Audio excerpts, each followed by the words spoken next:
90s 2K early 2K இந்த மாதிரி எல்லா ஜென்ரேஷன் கூட கனெக்ட் ஆகக்கூடிய விஷயம் தான் கேம்ஸ் தான். அப்படிப்பட்ட கேம்ஸ் நம்ம லைஃப்பில் எப்படி கூட கனெக்ட் ஆச்சு. அண்ட் இப்போ இருக்க பேட்டில் ராயல் கேம்ஸ்க்கும் இதோட நம்ம ஸ்டோரி பேஸ் கேம்ஸ் நடுவில் இருக்கிற டிஃப்ரென்ஸ் என்னென்னு நம்ம பார்க்க போகிறோம். ஸோ நீங்கள் பார்த்து ஷேர் பண்ண போகிறோம் சேனல் சப்ஸ்கிரைப் பண்ணி வீடியோ கண்டெக்ட் பண்ணுங்கள். வீடியோவில் போயிடலாம். அந்த காலத்தில் கேம்ஸ் ஆடணும்னா இப்போ இருக்கிற மாதிரி எல்லாருக்கிட்ட ஸ்மார்ட் ஃபோன்ஸ்லாம் இருக்காது. அந்த டைம் இல்லை நம்ம வீட்டில் கூட பாக்கெட் கொஞ்சம் சேர்த்து வச்சு கேம் சென்டரில் போய் கேம் ஆட ஆரம்பிப்போம். அங்கே போய் நம்ம என்ன காசு கொடுத்து ஆடினாலுமே அங்கே வந்து எல்லா கேம்ஸ்லாம் இருக்காது. எந்த கேம் ரொம்ப பாப்புலராகவும் ரொம்ப சக்ஸஸ்ஃபுல்லாகவும் இருக்கும் அந்த மாதிரி கேம்ஸ் அங்கே நிறைய இருக்கும்.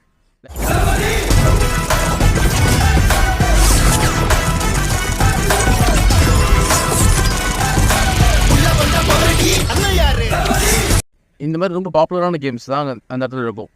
ரெண்டாவது கேம் நம்ம பே பண்ணி விளாடினாலும் லிமிடெட் கேம்ஸ் தான் ஆடினாலுமே அந்த டைமில் ஒரு சந்தோஷம் இருந்திருக்கும். அப்படியே ரெஃபர் பண்ணி இப்போ வந்தோம்னா இப்போ நம்ம எல்லாருக்கிட்டையும் பார்த்தீங்கன்னா ஸ்மார்ட் ஃபோன் இருக்குது. அந்த ஸ்மார்ட் ஃபோனில் ப்ளே ஸ்டோர் இருக்குது. அந்த ப்ளே ஸ்டோரில் 1000+ கேம்ஸ் இருக்குது. பட் இப்போ நம்ம விளாட்ற மாதிரி ஒரு பீஸ்ஃபுல்லான கேம் பிளே இருக்கான்னு கேட்டிங்கன்னா இல்லை.